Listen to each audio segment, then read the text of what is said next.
კიდევ ერთ-ერთ გამოგზავნე ასეთ შეკითხვა, რომ მარხულობო, მაგრამ სამსახურის გამო თარავი ნამაზ ვერ ლოცულობ.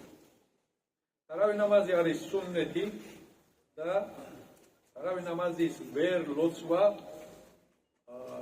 დანაშაულად არ შეუფასდება მას იმ ახირეთში.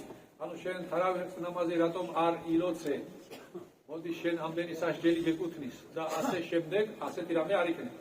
თარავის ნამაზი არის სუნნეთი, ვილოცავ დიდი მადლია, არ ვილოცავ დანაშაულად, რომელსაც სასჯელი ეკუთვნის, ასეთ დანაშაულად არ იცვლება. მაგრამ დანაშაულია, როდესაც ჩვენ ყოველდღიურად 5 დროის ნამაზს არ ვასრულებთ.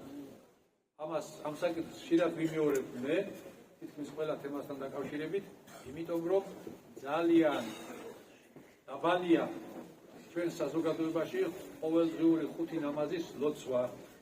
ამიტომ ხანდახან არიან ადამიანები, რომლებიც დარდობენ თარავის ნამაზს ვერ ვასრულებობ, მაგრამ საერთოდ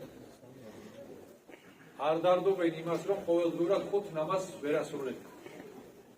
5 ნამაზის საკითხს აუცილებლად მოგკითხავენ ახირეთში, მაგრამ თარავს არ მოგკითხავთ. ჩემი სიტყვები ისე არ გაიგოთ, რომ თარავი არ ილოცოთ, იმას ვამბობდე. არა, თარავის ვილოცოთ, მაგრამ თუ საშუალება გვექნება, მაგრამ ნახეთ, სამსახურის გამო თარავის ნამაზს ვერ ვლოცულობდიო, ეს საპატიო მიზეზად ჩაგვეთლება. მაგრამ სამსახურის გამო 5 ვახტ ნამაზს ვერ ვლოცულობდიო, ეს საპატიო მიზეზად არ ჩაგვეთლება. მაინც მოგვეკითხება. ამდენად მნიშვნელოვანია და იმედია გავითვალისწინებთ.